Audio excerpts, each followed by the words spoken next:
Desember 1884 di Cicalengka, Jawa Barat, lahirlah seorang bayi perempuan yang bernama Dewi Sartika.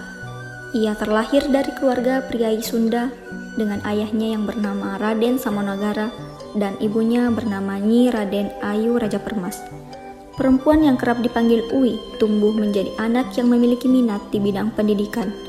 Dia juga sudah mahir membaca dan menulis di usianya yang masih muda. Ia berniat ingin melanjutkan pendidikannya, namun yang menjadi pertimbangan adalah ia harus bersekolah di sekolah Belanda yang dikhususkan untuk anak-anak Belanda. Namun kedua orang tuanya tetap bersikukuh untuk menyekolahkan Uwi di sekolah Belanda. Bu, bagaimana kalau kita tetap menyekolahkan Uwi di sekolah Belanda? Saya sangat setuju Kanda, tetapi bukankah itu menentang adat saat ini?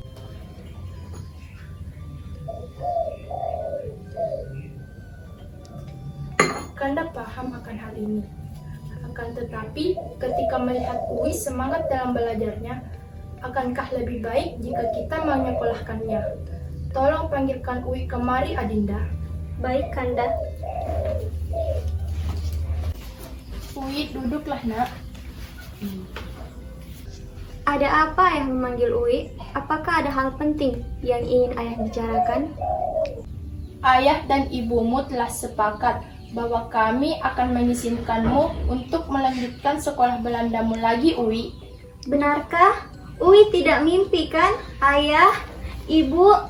Tidak Uwi sayang, ini nyata. Belajarlah kamu dengan sungguh-sungguh. Terima kasih ayah, ibu. Uwi senang sekali. Kau berhak, nak. Kau berhak untuk mewujudkan mimpimu. Kau harus menjadi manusia yang lebih berguna dibanding ayah dan ibumu. Sejauh dan sesulit apapun jalannya, semoga kau kelak menjadi perempuan yang hebat, nak. Setiap hari Dewi Sartika bersekolah di sekolah khusus anak-anak Belanda. Namun hal ini tidak menyurutkan semangat Dewi Sartika dalam mencari ilmu dan mewujudkan mimpinya. Uwi kemana, Bu? Sepertinya Uwi sedang bersiap-siap di kamarnya, Kanda.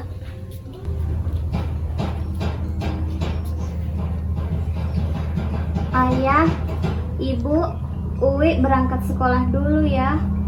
Iya nak, pergilah belajarlah dengan sungguh-sungguh agar kelak kau menjadi anak yang berguna.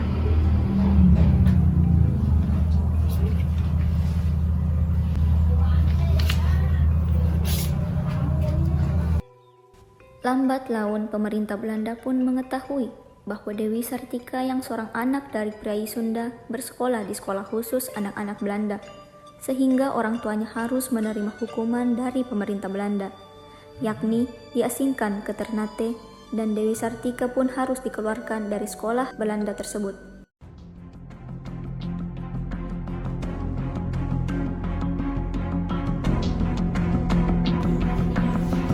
Dewi Sartika, maju.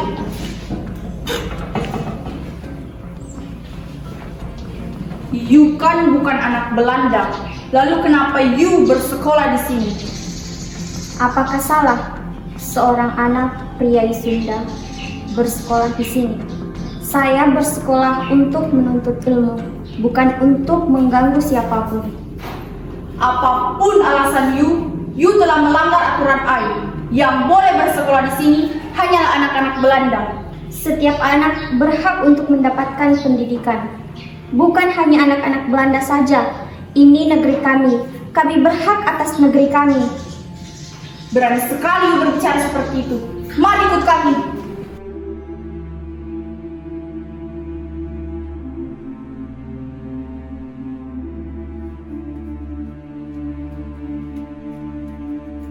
You mau mati, ha? Apa maksud Tuan? You sudah tahu kan aturannya, tapi you malah melanggarnya. Saya hanya ingin menyekolahkan putri saya, tidak lebih dari itu. Kami tidak peduli itu. Bagaimanapun, you telah melanggar aturan kami. You harus menerima hukumannya. You akan kami kirimkan ke Ternate. Tuan jangan bawa ayah saya, Tuan! Ayahandanya tidak dapat berbuat apa-apa lagi. Ia hanya mengikuti bagaimana keinginan dari pemerintah Belanda. Ibunya pun turut ikut menemani, sedangkan Dewi Sartika hanya bisa berpasrah. Kemudian, ia tinggal bersama pamannya yang merupakan seorang patih di Cicalengka. Dewi Sartika tidak patah arang. ia tetap meneruskan pendidikannya dengan mengikuti pendidikan sekolah dasar di Cicalengka. Sepulang sekolah, ia sering bermain dengan teman perempuan sebayanya, sambil ia mengajari baca tulis, bahasa Belanda, menari, bahkan menyulam. Ia berlaku layaknya seorang guru bagi teman-temannya. Ui, mari kita belajar kembali. Benar, saya sudah tidak sabar untuk belajar denganmu. Ui, apakah kamu tidak pernah merasa bosan terus mengajarkan kami? Kami lihat kamu tidak pernah mengeluh akan hal ini. Tidak ada rasa bosan dan mengeluh bagi saya jika itu berkaitan dengan dunia pendidikan. Apapun akan saya lakukan agar semua anak mendapatkan pendidikan. Kita semua berhak untuk mendapatkan pendidikan, bukan hanya anak-anak Belanda saja. Ini negeri kita, kita semua berhak untuk mendapatkan pendidikan. Aku selalu bangga padamu, Ui. Kau selalu semangat dalam menimba ilmu dan mengajarkannya. Kamu juga sama. Dewi Sartika tidak pernah mengeluh mengajarkan teman-temannya. Ia justru senang ternyata ilmunya bisa bermanfaat bagi orang di sekitarnya. Dewi Sartika kian beranjak remaja. Ia tumbuh menjadi gadis yang sangat cantik, anggun, dan juga pintar. Karena kecantikan dan idealismenya mengenai pendidikan, seorang pria yang bernama Raden Kanjung Suryaningrat tertarik padanya, yang merupakan sepupunya sendiri.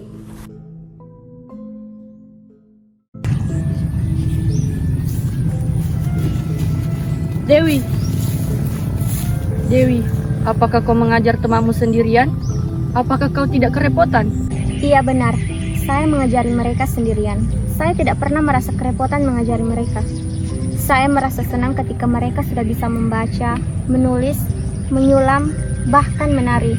Itu menjadi satu hal yang membuat saya selalu bersemangat untuk mengajari mereka. Dewi, kau cantik, pintar pula. Terima kasih. Dewi, apakah kau mau menikah denganku? Maaf Raden, tapi saya belum ada niat untuk menikah. Kenapa? Apakah aku kurang pantas untukmu? Bukan begitu Raden, kau memiliki prinsip yang berbeda. Saya lebih mengarah pada pendidikan, sedangkan kau lebih mengarah pada kekuasaan. Kita memiliki prinsip yang sangat jauh berbeda. Tapi Dewi... Maaf Raden, saya tidak bisa. Permisi. Dewi Sartika bergegas pergi meninggalkan Raden Kanjeng Suryaningrat. Ia pergi ke sebuah tempat untuk menenangkan pikiran. Tak lama, datanglah seorang perempuan memberitahukan bahwa ayahnya, Raden Samanagara, meninggal di pengasingan. Dewi, ada apa gerangan? Kau terlihat cemas. Ayahanda kau, Dewi. Ada apa dengan ayahanda kau telah meninggal di pengasingan? Apakah itu benar? Iya benar, Dewi. Ibumu juga sudah kembali ke Bandung. Aku harus menemui ibunda. Dewi Sartika bergegas pulang dan mengemas semua barang-barangnya.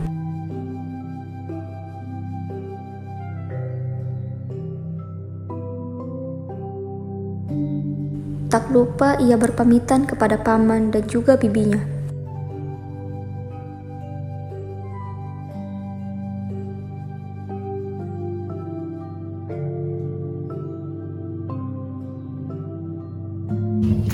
Ibu, maafkan Uwi, Bu. Maafkan Uwi. Tidak, Uwi anakku. Kamu tidak bersalah atas semua ini, nak. Kamu berhak untuk sekolah dan mengejar impianmu. Kamu anak yang cerdas. Kamu harus membuat ayah dan ibu bangga, nak. Uwi janji, Bu. Uwi janji akan terus berusaha dan membuat ayah dan ibu bangga. Uwi janji, Bu. Uwi janji. Iya, Uwi. Pada tahun 1904, Dewi Sartika memutuskan untuk mendirikan sekolah di Bandung, Jawa Barat. Alasan ia memutuskan mendirikan sekolah adalah agar anak-anak perempuan di lingkungannya dapat memperoleh kesempatan menuntut ilmu. Dalam mendirikan sekolah tersebut, ia dibantu oleh kakeknya Raden Agung A. Martanagara dan Den Hemmer yang menjabat inspektur kantor pengajaran pada saat itu.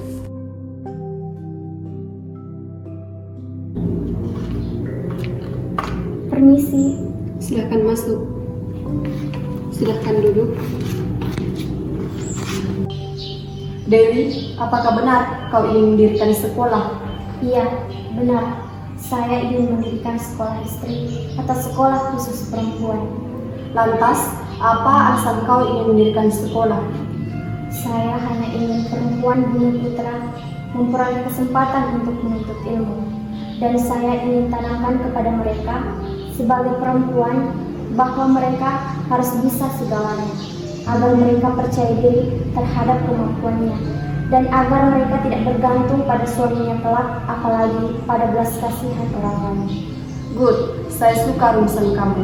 Kamu memiliki tujuan yang sangat mulia. Terima kasih.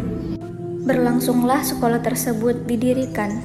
Akhirnya, sekolah khusus perempuan pribumi berdiri pertama kalinya di Hindia Belanda. Selesai didirikannya sekolah istri tersebut, semakin banyaknya anak-anak perempuan yang bersekolah di sana, sehingga sekolah istri yang hanya memiliki 2 ruangan kelas tidak dapat menampung semua aktivitas sekolah. Maka, untuk ruangan belajar harus meminjam sebagian ruangan ke Patihan Bandung. Awalnya muridnya hanya 20 orang. Murid-murid yang hanya perempuan itu diajarkan berhitung, membaca, menulis, menari, menyulam, dan pelajaran agama. Ingat, kalian harus menjadi orang yang berguna. Kalian harus membuat orang tua kalian bangga, walaupun kalian seorang perempuan. Kalian harus menempuh pendidikan setinggi-tingginya. Semakin hari semakin bertambah pula anak-anak yang bersekolah di sekolah istri, sehingga sebagian ruangan kepatihan saja sudah tidak cukup untuk menampung murid-murid. Akhirnya sekolah istri pun dipindahkan ke tempat yang lebih luas. Suatu hari Dewi Sartika lantas menemui saudaranya, yakni Nyi Purwa dan Nyi Uwi. Permisi, Nyi. Tidak biasanya kau datang kemari, Uwi. Ada apa gerangan? Benar, apa ada yang ingin kau bicarakan, Wi? Begini, Nyi. Uwi berniat untuk mengajak Nyi Purwa dan Nyi Uwit untuk mengajar murid-murid di sekolah baru Uwi. Benarkah sekolahmu sudah didirikan? Akhirnya Uwi kecil yang kami kenal telah mewujudkan cita-citanya. Kami akan membantumu, perjuanganmu tidak akan sia-sia dan kami yakin bahwa kamu akan membanggakan kami, Uwi. Terima kasih, Nyi, sudah mau membantu Uwi. Uwi janji akan terus berusaha. Pada tahun 1906, Dewi Sartika menikah dengan Raden Kanduruan Aga Suryawinata, seorang guru di sekolah Karang Pamulang yang pada waktu itu merupakan sekolah latihan. Dewi Sartika dan saudaranya terus mengembangkan sekolah istri hingga pada tahun 1910 nama sekolah istri sedikit diperbaharui menjadi Sekolah Keutamaan Istri. Perubahan bukan hanya pada namanya saja, namun pada mata pelajaran yang juga bertambah. Ia terus memberikan pelajaran yang berkaitan dengan pembinaan rumah tangga, agar kelak para wanita bisa menjadi ibu rumah tangga yang baik dan bisa berdiri sendiri, luwes, dan terampil. Pada tahun 1929, Dewi Sartika dianugerahi bintang jasa oleh pemerintah Hindia Belanda. Dewi Sartika dan yang lainnya berjalan menuju Bandung Selatan. Ia tinggal di Ciamis dan mulai sakit-sakitan. Pada akhirnya, wafat pada tanggal 11 September 1947 di Tasikmalaya dan dimakamkan dengan suatu upacara pemakaman sederhana di pemakaman Cigagadon, Desa Rahayu, Kecamatan Cineam. 3 tahun kemudian dimakamkan kembali di Kompleks Pemakaman Bupati Bandung, Jalan Karanganyar, Bandung.